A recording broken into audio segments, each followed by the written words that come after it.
क्या होगा अगर कोई कहे कि वो भविष्य से आया है? सुनने में किसी फिल्म की कहानी लगती है ना? पर आज हम एक ऐसी ही दास्तान में उतरेंगे।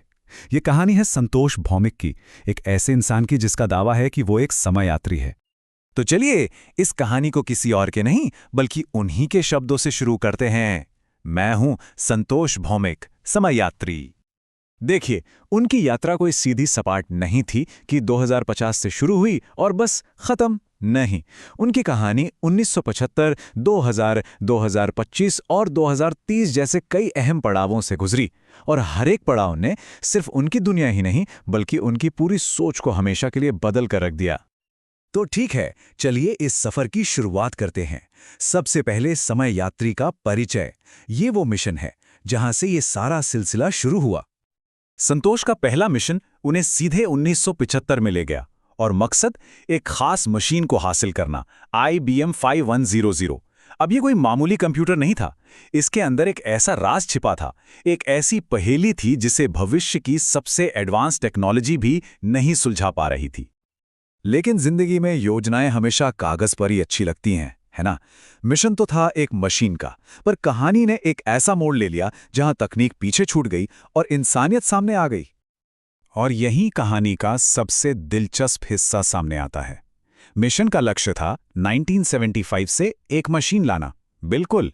लेकिन संतोष को जो सबक मिला वो ये था कि दुनिया को बचाने वाली चीज कोई मशीन या टेक्नोलॉजी नहीं बल्कि इंसानी हिम्मत होती है। ये सबक उन्हें मिला साल 2000 में, वो Y2K बग वाला साल, जब पूरी दुनिया की सांसें अटकी हुई थीं कि सारे कंप्यूटर सिस्टम क्रैश हो जाएंगे और सब कुछ ठप हो जाएगा। उसी अफरा तफरी के बीच संतोष की मुलाकात रीना नाम की एक इंजीनियर से हुई।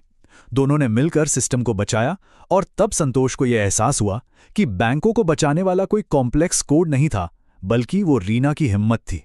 ये उनकी पहली बड़ी सीख थी। संतोष की यात्रा उन्हें भविष्य की एक दुखद झलक भी दिखाती है।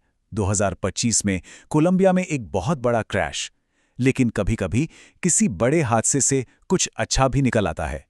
इस त्रासदी के सिर्फ 2 साल बाद 2027 में अमेरिका ने दूसरे देशों से हाथ मिलाया और यहीं से टेक्नोलॉजी और स्पेस रिसर्च में एक ग्लोबल पार्टनरशिप का नया दौर शुरू हुआ। लेकिन संतोष की यात्रा का सबसे अहम और शायद सबसे खतरनाक मोड़ आना अभी बाकी था। ये उनकी जिंदगी का वो मोड़ था, वो साल था जिसने सच में सब कुछ बदल दिया। वो साल था 2030। संतोष एक ऐसी दुनिया में पहुंच गए जो जंग की आग में जल रही थी। जरा सोचिए, सड़कों पर बख्तरबंद गाड़ियां घूम रही हैं, आसमान में ड्रोन मंडरा रहे हैं और हवा में सिर्फ डर घुला हुआ है।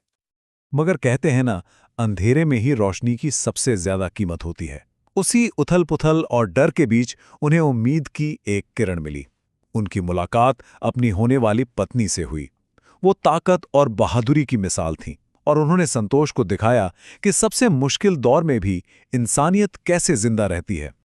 और इसी साल एक और ऐसा लम्हा आया जो शायद किसी भी टाइम मशीन से ज्यादा कीमती था। संतोष को अपने माता-पिता से दोबारा मिलने का मौका मिला। एक समय यात्री के लिए ये एक ऐसा पल था जो किसी भी मिशन से बहुत बहुत बड़ा था। और उसी पल उन्हें एक गहरी सच्चाई समझ आई जो इस पूरी कहानी का दिल है। समय यात्रा इंसान को भविष्य तो दिखा सकती है, लेकिन परिवार ही उसे जीने की असली वजह देता है। तो आखिर में इस पूरे सफर का मतलब क्या निकला? यात्रा का असली सबक क्या था?